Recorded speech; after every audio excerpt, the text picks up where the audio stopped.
Greetings everyone, welcome to my presentation. My presentation today will be revision of the grade 11 economics course.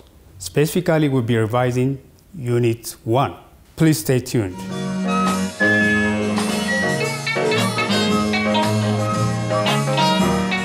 The objectives for this presentation are: number 1, helping students to revise key concepts of Chapter 1 of the grade 11 economics. Number 2, helping students answer frequently asked final grade 12 questions. Number 3, helping students to familiarize themselves to quickest ways of solving problems. So now let's turn to Chapter 1, and the topic is Concepts of Economics. We'll start the revision by defining economics. Economics is the study of how to allocate scarce resources among competing ends. Definition of opportunity cost is: a cost of a commodity is the amount of the commodity that must be foregone in order to produce the first. For example, suppose a person has only 100 birr in his pocket and say the price of a textbook is 100 birr and the price of a pen is 10 birr. For the 100 birr, the person can only afford to buy one textbook or 10 pens. If the person wants to buy one textbook, then the opportunity cost of the textbook is the 10 pens, which are the items which are foregone. Scarcity. Scarcity occurs because of unlimited desire for goods and services exceeding our limited ability to produce them due to constraint on time and resources.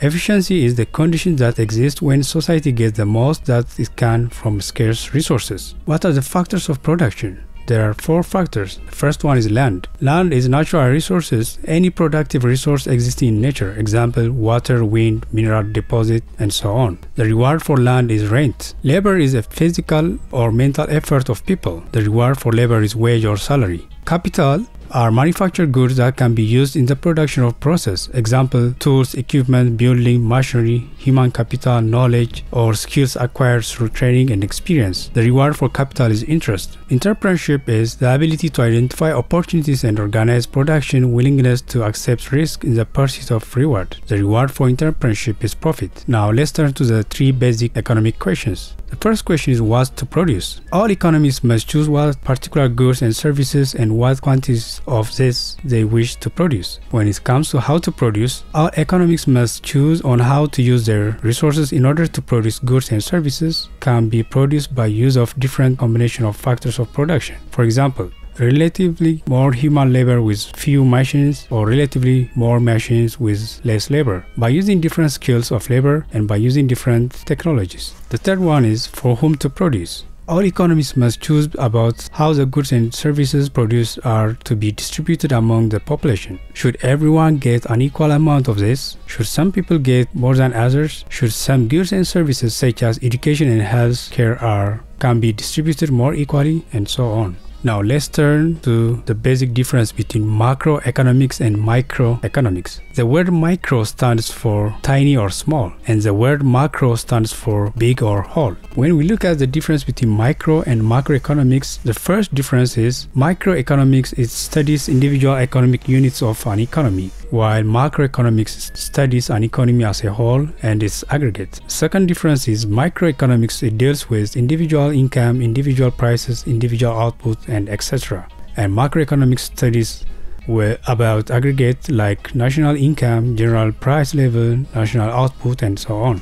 The third difference is in microeconomics, its central problem is price determination and allocation of resources. In macroeconomics, its central problem is determination of level of income and employment. Now let's turn to examples of microeconomics and macroeconomics. In microeconomics, an example is a firm making decision on what quantities of goods and services to produce in order to maximize profit. Another example is a firm deciding on the efficient ways of minimizing production costs. The 2 examples of macroeconomics are: number 1, a central bank of a country making decision on which economic policies to use to lower inflation rate. Second example is deciding on which economic policies to use to lower unemployment rate in a country. Now let's turn to positive versus normative economics. Positive economics is concerned with explaining what it is. In other words, it develops theories and laws to explain observed economic phenomena. So positive economics is fact-based. Normative economics includes concern of what should be, and it involves value of judgment. Therefore, this is opinion-based. Example of normative economics is the government should raise minimum wage. The production possibility curve, or the PPC. The PPC represents all combination of maximum amount of goods that can be produced by an economy, given its resources and technology when there is full employment of resources and production efficiency. All points on a curve are known as production possibility. The shape of the PPC. Observe that the PPC is downward sloping curve. The shape is because as we produce more of one commodity, example GANs, the amount of other commodity produced such as butter is decreased. Also, with the production of more and more GANs, the amount of butter given up for every additional unit of GAN increases. As you can see, this means that the opportunity cost of GANs increases. As a result, PPC curves slope down because the increased production of one commodity is associated with lower production of the other. Finally, the PPC curves become concave to the origin, mainly because of the increasing opportunity cost. As you can see from the diagram, point B is inside the frontier, and this is obtainable but inefficient because we are not fully utilizing our available resources. Point C is on the frontier, and this shows efficiency or full utilization of resources. If you look at point A is outside the frontier, and this is currently unattainable because we cannot afford to produce that much with our available resources.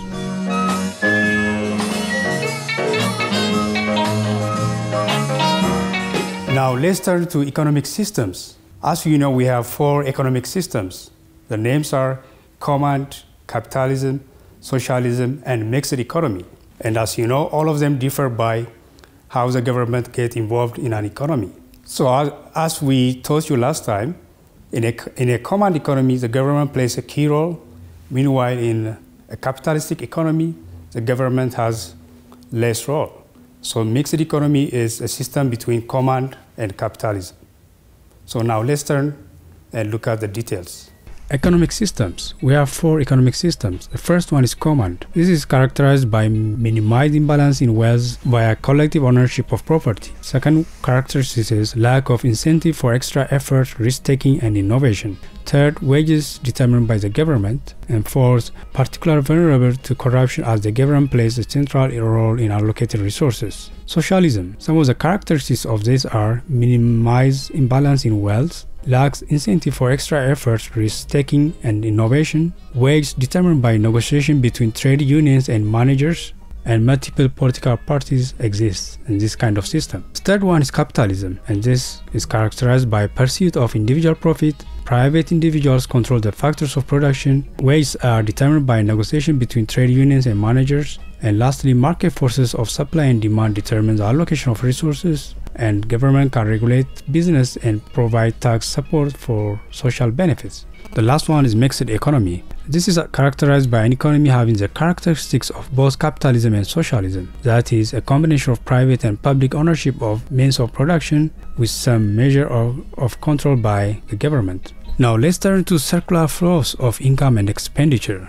What's a circular flow? A circular flow is a pictorial representation of continuous flow of payment services and factor services between different sectors of the economy. So we have 2 flows. First one is real flow, and this is a flow of goods and services and money, income, or expenditure. So who are the major participants in an economy? There are 4 participants, namely household, firms, government, and foreigners. So the role of the household is to buy goods and services from firms, and in return they earn wages and salaries, and they pay income tax to the government. The firm produces and sells goods and services to households to earn revenue. They pay wages, salary to households, and they pay tax to the government. The role of the government is to collect tax from households and firms, provide public goods to households, and provide subsidies to firms. And the role of the foreigner is they import goods to households and firms, and domestic households and firms export items to them.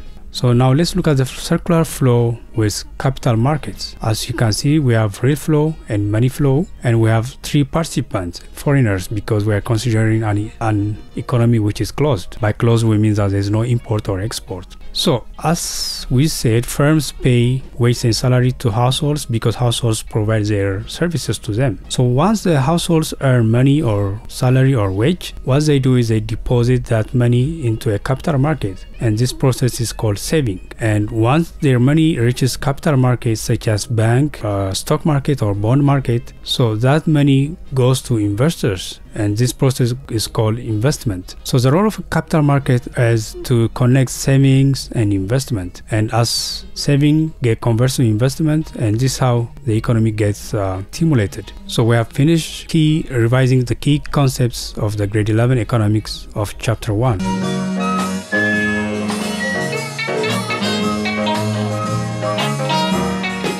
So now let's look at 5 sample questions. So the first question says, which one of the following economic systems is most situated for making goods and services available to consumers? A. Market economy with minimum government intervention. B. Command economy with experienced planners. C. Market economy with externalities and monopoly. D. Market economy with a balance of public and private sectors.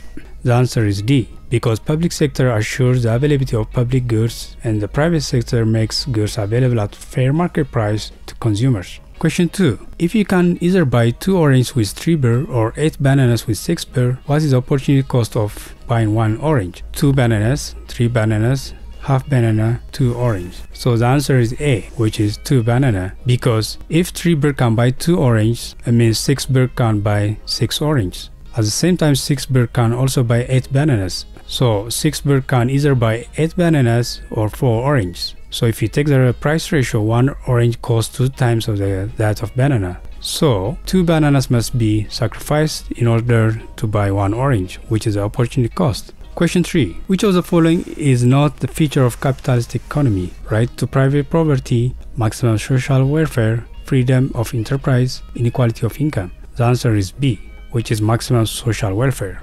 Number 4. Any point lying on a production possibility curve indicates inefficient utilization of resources, full utilization of resources, an attainable combination of goods to be produced, none of the above. The answer is B, which is full utilization of resources. In the last question, a production possibility curve is horizontal straight line, vertical straight line, upward sloping curve, downward sloping curve.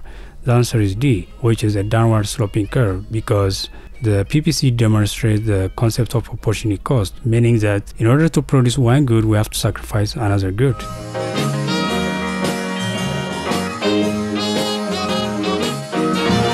So far, we have revised the grade 11 economics course.